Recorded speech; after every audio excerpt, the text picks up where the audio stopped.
మోకాల నొప్పులకు ఎటువంటి సర్జరీ లేకుండా ఎపియాన్ పెయిన్ క్లినిక్ అందిస్తున్న అత్యాధునిక చికిత్స. నమస్తే, వెల్కమ్ టు సుమన్ టీవీ. ప్రస్తుతం మనతో పాటు ప్రముఖ మధుమేహ వైద్య నిపుణులు డాక్టర్ జి కిరణ్ గారు ఉన్నారు. వారితో మాట్లాడదాం. కిరణ్ గారు నమస్తే అండి. నమస్తే మేడం. సార్, డయాబెటీస్ కి సంబంధించి రకరకాల డౌట్స్ అన్ని మాకు క్లారిఫై అవుతున్నాయి మీ నుంచి. అయితే ఇందులో భాగంగా ఒక క్వశ్చన్ అడుగున్నారు. మిడ్ నైట్స్లో పర్టికులర్గా 1, 2 లేదా 3 to 4:30 ఈ టైంలో సడన్గా లో షుగర్ అవుతుంది, ఏంటో మాకు తెలియట్లేదు. బట్ అంటే మా పేరెంట్, అంటే వాళ్ళ పేరెంట్ గురించి అడుగుతున్నారు ఒక పర్సన్. సో మాకు సడన్గా భయం వేస్తుంది ఇలా జరుగుతుంటే, అసలు లో షుగర్ రావడానికి రీజన్ ఏంటి, ఆ టైంలో మేము తీసుకోవాల్సిన ప్రికాషన్స్ ఏంటి అని కూడా అడుగుతున్నారు. సో ఏం చెప్తారండి? చాలా ప్రాక్టికల్ క్వశ్చన్ అండి. నాకు తెలిసి అమెరికాలో ఉన్న పిల్లలందరూ ఎవరి ఇండియాలో ఉన్న తల్లిదండ్రులకు మధుమేహం ఉందో వీళ్ళందరూ భయపడేది చాలా వరకు ఈ ప్రశ్నే. ఓకే. డయాబెటీస్ ఉంది, ట్రీట్మెంట్లో ఉన్నారు, లో షుగర్ వస్తుందేమో అని. లేదా వీళ్ళకి ఇప్పుడు అమెరికా వెళ్ళడానికి వీసా వచ్చింది, మరి అమ్మ నాన్నని ఎవరు చూసుకుంటారు, నాన్నకు షుగర్ ఉంది, నైట్లో లో షుగర్ వచ్చినప్పుడు నేనే తనకి గ్లూకోజ్ ఇచ్చేవాడిని, ఇప్పుడు నేను అమెరికాకి వెళ్ళిపోతే లో షుగర్ వస్తే నాన్నని ఎవరు చూసుకుంటారు. ఇట్లా ప్రాక్టికల్ ప్రాబ్లమ్స్ అమ్మా ఇవి. ఒకటి, అనుకోకుండా ఒక రాత్రి లో షుగర్ వస్తే ఫస్ట్ టైం, ఎప్పుడన్నా లో షుగర్ వచ్చినప్పుడు ఇమీడియట్గా మనం తీసుకోవాల్సింది గ్లూకోజ్ పౌడర్ ఒక 2 చెంచాలు డైరెక్ట్గా నోట్లో వేసుకోవటం, లేదా కుదిరితే గ్లాస్ నీళ్ళలో కలుపుకొని తాగటం చేయొచ్చు. అది దొరకనప్పుడు డైరెక్ట్గా షుగర్ నోట్లో 1 స్పూన్ వేసుకొని చప్పరిస్తూ ఇంకొక 2-3 స్పూన్లు వాటర్లో కలుపుకొని తాగటం. వాటర్లో కలిపి తాగిన తర్వాత పొట్టలోకి వెళ్ళి అది లివర్ ద్వారా మళ్ళీ బ్లడ్లోకి వచ్చి బ్రెయిన్లోకి పోవడానికి టైం పడుతుంది. నాలుక మీద చప్పరిచ్చింది డైరెక్ట్గా బ్రెయిన్లోకి వెళ్ళిపోతుంది గ్లూకోజ్. సో త్వరగా ప్రమాదం నుంచి బయటపడతారు. ఇప్పుడు ఒక 60కి పడిపోయిన షుగర్స్ కొద్ది నిమిషాలలోనే మళ్ళీ 100 వరకు వెళ్ళిపోతుంది. నాలుక మీద చప్పరిస్తే పొట్టలేకి పోయి రావాలంటే టైం పడుతుంది, యూటర్నింగ్ తీసుకొని రావాలి. సో అదొక పాయింట్. సో నెక్స్ట్, తరచూ లో షుగర్ వస్తుంది అనుకుందాం. అంటే మొన్న రాత్రి వచ్చింది, నిన్న రాత్రి వచ్చింది, పోయిన వారం రాత్రి వచ్చింది అంటే ఏమని అర్థం? ఈరోజు రాత్రి కూడా రావచ్చు అనేగా. సో తీసుకుంటున్న మందుల్లో కాస్త మోతాదు తగ్గించవచ్చు. ఇప్పుడు రాత్రి ఇన్సులిన్ తీసుకుంటున్న వ్యక్తి అనుకుందాం, ఒక 2 యూనిట్లు నైట్ డోస్ తగ్గించి తీసుకోవాలి లో షుగర్ వచ్చినప్పుడు. ప్లస్ బుక్లో రాసుకోండి ఈ మాదిరిగా, ఏ టైము రాత్రి 1:30కి లో షుగర్ వచ్చింది, సిమ్టమ్స్ చల్లగా చెమటలు పడ్డాయి, నీరసం వచ్చింది, 2 స్పూన్లు గ్లూకోజ్ పౌడర్ నోట్లో వేసుకొని చప్పరిచ్చిన ఒక 10 నిమిషాలకి మళ్ళీ బాగా అయిపోయాను, రాసుకోండి. కొందరు వీలైతే షుగర్ టెస్ట్ కూడా చేయొచ్చు. టెస్ట్ చేస్తే 64 కనపడింది. సో ఏదైనా 72 కంటే తక్కువ కనపడితే లో షుగర్. 72 కంటే తక్కువ వస్తే, 50 కంటే కిందికి వస్తే కొంచెం ప్రమాదం ఎక్కువ, 40 కంటే కిందికి వస్తే చాలా ప్రమాదం. సో జనరల్గా 70-60 కాడనే ఉంటుంది.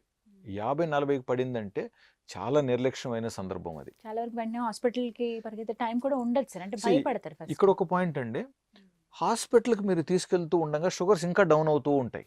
అసలు ఆ టైంలో హాస్పిటల్కి తీసుకువెళ్ళాలా వద్దా? ఫస్ట్ నోట్లో గ్లూకోజ్ షుగర్ వేసిన తర్వాత మీరు ఏమైనా చేయండి.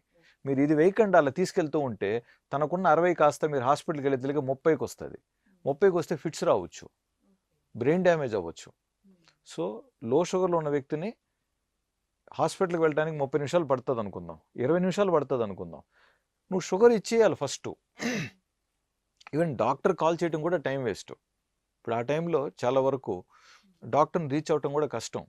నేను అందుకే నా పేషెంట్స్ ఎవరికైనా కూడా ఫస్ట్లోనే చెప్తాను, లో షుగర్ వస్తే మీరు చేయాల్సింది ఫస్ట్ షుగర్ ఎత్తి నోట్లో వేసుకోవటం. నేను ఇక్కడ కూడా ఒక చిన్న ఎగ్జాంపుల్ చెప్తుంటా. ఒక మంచి కారు కొనుక్కున్నారు, వెళ్తున్నారు, రాత్రిలో టైర్ పంచర్ అయింది, షోరూమ్కి ఫోన్ చేస్తారా? పంచర్ వేసుకుంటాం, స్టెప్ని ఎక్కడుంది ఎత్తుక్కొని. అలాగే ఇది కూడా నెక్స్ట్ డే డిస్కస్ చేద్దాం. మీరు నెక్స్ట్ డే కాల్ చేయండి, రండి సార్ ఈ మాదిరిగా రాత్రి లో షుగర్ అయింది సార్, ఇలాగ ఇబ్బంది అయింది, మాట్లాడదాం. ఏదో ఒక గ్లూకోజ్ చాక్లెట్ ఏదో ఒకటి తీసుకున్నారనుకోండి, అలా కూడా కాస్త అంటే కంట్రోల్ అవ్వని పరిస్థితి అయితే గనక అప్పుడు ఏం చేయాలి? నెక్స్ట్ అప్పుడు జరుగుతుంది ఇలాగా. సో గ్లూకోమీటర్ ఉంటే మళ్ళీ 10-15 నిమిషాల తర్వాత షుగర్ టెస్ట్ చేసి పెరుగుతుందా లేదని చూడమంటాం. పెరుగుతూ ఉంటే మంచిది, పెరగకపోతే మళ్ళీ రిపీట్ చేయమంటాం. మళ్ళీ ఒక 3 స్పూన్ల గ్లూకోజ్ పౌడర్ వేసుకోవటం. జనరల్గా డైరెక్ట్గా గ్లూకోజ్ పౌడర్ వేసుకున్న వాళ్ళల్లో 100లో 99 మందికి ఖచ్చితంగా పెరుగుతుందండి. కానీ డాక్టర్ గారు ఇక్కడ సందేహం ఏంటంటే ఇప్పుడు కరెక్ట్ గా మెడిసిన్స్ తీసుకుంటూ ఉన్నారు, అన్ని కరెక్ట్ గా ఫాలో అవుతున్నారు, అయినా కూడా లో షుగర్ ఎందుకు వస్తుంది? ఎస్ ఇప్పుడు దీనికి ఒక చిన్న ఎగ్జాంపుల్ చెప్తా. ఇప్పుడు ఉదాహరణకి నా పేషెంట్ ఒక 3 months బ్యాక్ నన్ను కలిశారు, మెడిసిన్స్ ఇచ్చాను, షుగర్ కంట్రోల్లో ఉంది, బాగున్నారు, అదే మందులు వాడుతున్నారు, అదే మోతాదులు వాడుతున్నారు. నిన్న రాత్రి షుగర్ డౌన్ అయింది. అంటే 3 నెలల క్రితం నేను ఇచ్చిన మోతాదు వల్ల నిన్న రాత్రి డౌన్ అయిందా? నేను నిజంగా ఆ రోజు ఎక్కువ మోతాదు ఇచ్చుంటే అవసరానికి మించి అవి వాడిన మర్నాడో ఆ మర్నాడో షుగర్ అప్పుడే డౌన్ అయి ఉండాలి కదా. 3 నెలల తర్వాత ఎందుకు డౌన్ అయింది? సో అంటే ఇక్కడ మరి రీజన్ ఏంటంటే ఫుడ్ కూడా కారణం సో అవుతుందా? నిన్న ఏం జరిగింది, నిన్న మొన్న ఏం జరిగింది? ఇల్లు మారాం, సామాన్లు సర్దుతున్నాం, రోజు లేని పని కదా. ఇప్పుడు హౌస్ షిఫ్టింగ్ జరిగింది. హౌస్ షిఫ్టింగ్ జరిగినప్పుడు ఒక 10 సామాన్లు అక్కడ పెడతాం, 10 సామాన్లు ఇటు పెడతాం, ఫిజికల్ యాక్టివిటీ పెరిగింది, అవును. షుగర్ డౌన్ అయ్యే ఛాన్సెస్ ఉన్నాయి. రెండవది, గుడికి వెళ్ళాం, ఎప్పుడు వెళ్ళలేదు, నిన్న సాయంత్రం గుడికి వెళ్ళి కొన్ని ప్రదక్షిణాలు కూడా చేసి వచ్చాం, మరి అక్కడ క్యాలరీస్ ఖర్చు అయింది కదా. సో ఇలా కారణాలు ఉంటాయి. ఏదో ఒక కారణం. లేదా ఇంట్లోనే ఉన్నాం, రోజు మామూలుగా తినేవాళ్ళు, నిన్న ఈవినింగ్ ఎందుకో వాతావరణం బాగలేక ఫుడ్ సగిచ్చలే తినటానికి, అసలు తినకూడదు అనిపించింది. ఇంకా కానీ మందులు వేసుకుంటున్నాం కాబట్టి ఒక 4 ముద్దలు తినేసి పడుకున్నా, నైట్లో డౌన్ అయింది. అంటే మామూలుగా రోజు తినేది ఎన్ని ముద్దలు? 8 ముద్దలు. ఈరోజు ఏమో సగం తిన్నాం, షుగర్ డౌన్ అయింది. సో దీనికి పరిష్కారం, ఒకవేళ మీకు తినాలనిపించట్లేదు, తక్కువ తిన్నారు, ఈరోజు మీరు ఏం చేయొచ్చు అంటే, మామూలుగా ఇన్సులిన్ ఫుడ్కు ముందు వేసుకోమంటాం, కొంతమందికి ఫుడ్కు తర్వాత కూడా ఉంటుంది ఇన్సులిన్, అది వేరే. తక్కువ తిన్న రోజున 2-3 యూనిట్లు కావాలంటే తక్కువ చేసుకోండి, షుగర్స్ టెస్ట్ చేసుకోండి, మీ డాక్టర్ సలహా పాటించండి. ఫిజికల్ యాక్టివిటీ ఎక్కువైంది, కాస్త ఆ రోజు ఫ్రూట్, వాటర్ మెలన్, జామకాయ, యాపిల్ లాంటిది ఎక్స్ట్రా తీసుకున్నారనుకోండి, ఆ క్యాలరీ ఖర్చుకి ఇక్కడ క్యాలరీ సరిపోయింది. ఇట్లా కొన్ని బ్యాలెన్స్ చేయాలి. ఇంకొక ప్రమాదం ఏంటంటే చాలామంది చేసేది, ఇప్పుడు 3 months బ్యాక్ మనం ప్రిస్క్రిప్షన్ ఇచ్చాం, ఎన్ని రోజులకి ఇచ్చాం మందులు? 2 నెలలకి ఇచ్చాం. 2 నెలల తర్వాత వాళ్ళు డాక్టర్ని కలవలేకపోయారో, లేదా వేరే ఊర్లో ఉన్నారో, లేదా ఎందుకు డాక్టర్ని కలవటం, మళ్ళీ ఫీజు దండగా, అదే మందులే కదా రాసిస్తాడని చెప్పి అలాంటి మందులు లేదా సబ్స్టిట్యూట్ వచ్చేసి వాడుకున్నాం, తర్వాత డౌన్ అయి ఉండొచ్చు. ప్లస్ ముఖ్యంగా ఇన్సులిన్లో అండి, IU40 ఇన్సులిన్, IU100 ఇన్సులిన్ అని ఉంటుంది. IU40 అనేది 1 mlలో 40 యూనిట్లు ఉంటుంది, IU100 అనేది 1 mlలో 100 యూనిట్లు ఉంటుంది. సో దీనికి వాడే సిరంజ్ వేరే, దీనికి వాడే సిరంజ్ వేరే. IU40 ఇన్సులిన్కి IU40 సిరంజే వాడాలి, IU100 ఇన్సులిన్కి IU100 సిరంజే వాడాలి. సైజులు చూడటానికి రెండు అన్నీ సేమ్, ఇది పెద్ద ఇది చిన్న ఏం ఉండదు, అన్నీ ఒకటే ఉంటాయి. ఇప్పుడు ఈ IU40 సిరంజ్ తీసుకెళ్ళి మీరు IU100 ఇన్సులిన్తో వాడారనుకోండి, 20 యూనిట్లు ఇక్కడ లాగినప్పుడు బాడీలోకి వెళ్ళబోయేది 50 యూనిట్లు వెళ్తాయి. 2.5 times ఎక్స్ట్రా ఇన్సులిన్ వెళ్ళిపోతుంది. నాకు మొన్న జరిగింది ఇదే పాయింట్. సరే డాక్టర్ గారు, ఈ మధ్య నాకు షుగర్ డౌన్ అయిపోతుందని మీ దగ్గరికి వచ్చాననింది. సో పేషెంట్ యాక్చువల్గా నన్ను కలిసింది 2 years back. So 2 years back నుంచి కంట్రోల్ బాగుంది కదా అని చెప్పి ఇదే మందులు మెడికల్ షాప్లో దగ్గరున్న చోట కొనుక్కొని తీసుకుంటూ వాడుకుంటూ వచ్చారు. ఒక 3 monthsగా ఇన్సులిన్స్ కొంచెం అవైలబిలిటీ ప్రాబ్లం ఉందండి. ఈ ఉక్రెయిన్ వార్ వల్ల కానివ్వండి, కొన్ని అనుకోని సందర్భాల వల్ల అన్ని రకాల ఇన్సులిన్స్ దొరకట్లేదు. ఒకటి దొరికితే ఒకటి దొరకట్లేదు, ఇది దొరికితే అది దొరకట్లేదు, ప్రాబ్లం నడుస్తుంది. సో ఇక్కడ ఏం చేస్తున్నారు, ఇన్సులిన్ బాటిల్ మారింది, సిరంజి దానికి మ్యాచ్ అవ్వాల.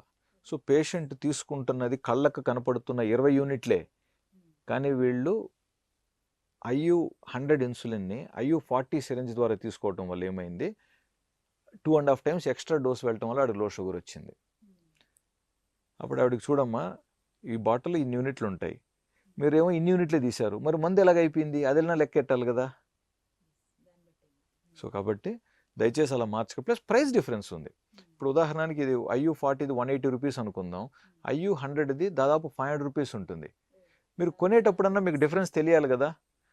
500 రూపాయల ఇన్సులిన్ మీకు 200 రూపాయలకి ఎలా దొరికింది, లేదా 200 రూపాయల ఇన్సులిన్ సడన్గా 500 రూపాయలు ఎలాగైంది, సిరంజ్ మళ్ళీ ప్రైస్ ఒకటే.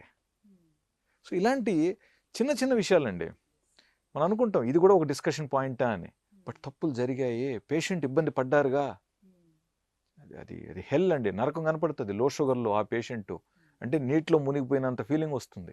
సో అప్పటికప్పుడు చాలా జాగ్రత్తలు తీసుకోవచ్చు. ఎస్, And ముందుగా ఫుడ్ విషయంలో కూడా అన్ని కంట్రోల్లో ఉండాలి, కరెక్ట్. మనల్ని మనం మానిటర్ చేసుకుంటూ ఉండాలి. అవునండి. అప్పటికప్పుడు. యాక్చువల్గా చాలా మందికి కాస్త మైల్డ్ లో షుగర్స్ అనేవి జరుగుతూ ఉంటాయి. అవి పెద్ద ప్రాబ్లం కాదు. వాస్తవంగా ఖచ్చితంగా ఒక పేషెంట్కి లో షుగర్ రానివ్వకుండా మనం వైద్యం చేయొచ్చా అంటే నేను అసాధ్యమనే చెప్తా. ఎందుకంటే నార్మల్ షుగర్ 80, లో షుగర్ 72, అంటే 8 పాయింట్లు. సో వైద్యం చేసే ప్రయత్నాలలో 8 పాయింట్లు షుగర్ అటు ఇటు అవ్వదా? ఇప్పుడు ఒక పోలీసు ట్రాఫిక్ సిగ్నల్ దగ్గర వైట్ లైన్ ఉంది, ఖచ్చితంగా వైట్ లైన్ కాడ ఆగుతుందే బండి? ఎంత చేతిలో ప్రయత్నించినా ఎప్పుడన్నా ఒక్కసారి కొంచెం అటు ఇటు వెళ్తుంది కదా. సో కరెక్ట్ వైద్యాలు చేసేటప్పుడు పేషెంట్కి మంచి కంట్రోల్ తీసుకురావాలని ప్రయత్నించేటప్పుడు లో షుగర్ రావచ్చండి. 200, 300 షుగర్ పెట్టుకున్న వాళ్ళకి లో షుగర్ వచ్చే ఛాన్సెస్ తక్కువ.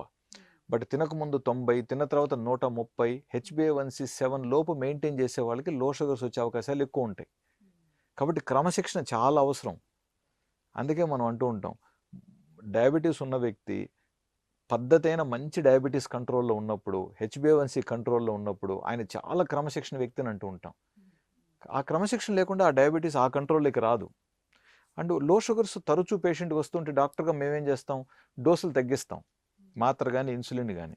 ఆ డోసులు తగ్గించిన తర్వాత తనకు షుగర్ లెవెల్స్ కంట్రోల్ తప్పి కొంచెం హైయర్ లెవెల్స్ వెళ్ళిపోతే కొంచెం హై షుగర్స్ మెయింటైన్ అవుతాయి. సో HbA1c 8కి వెళ్తుంది. సో 8 HbA1c మెయింటైన్ చేయటం, దానివల్ల వచ్చే కొన్ని దీర్ఘకాలపు దుష్ఫలితాలు ఉంటాయి కదా మళ్ళీ. అవన్నీ కూడా దృష్టిలో పెట్టుకో. కాబట్టి లో షుగర్కి భయపడకండి, జాగ్రత్తలు తీసుకోండి. లో షుగర్ రాకుండా జాగ్రత్తలు తీసుకోండి. లో షుగర్ వచ్చినప్పుడు 2-3 చెంచాల గ్లూకోజ్ పౌడర్ ఫస్ట్ ప్రయారిటీ, లేదా షుగర్ నోట్లో వేసుకోవటానికి ప్రయత్నించండి. తర్వాత ఎవరికైనా ఫోన్ చేయాలంటే ట్రై చేయండి. మూడోది, అనుకోని శారీరక శ్రమ ఎక్కువైనా లేదా అనుకోకుండా తీసుకోవాల్సిన ఆహార మోతాదు తక్కువైనా లో షుగర్ రావచ్చు అని ముందుగా గ్రహించి దాన్ని ఎలా కరెక్షన్ చేస్తారో మీరు ఆలోచించుకోగలరు. రైట్ డాక్టర్ గారు, చాలా క్లియర్గా ఎక్స్ప్లెయిన్ చేశారు. థ్యాంక్ యూ సో మచ్ అండి. నమస్తే.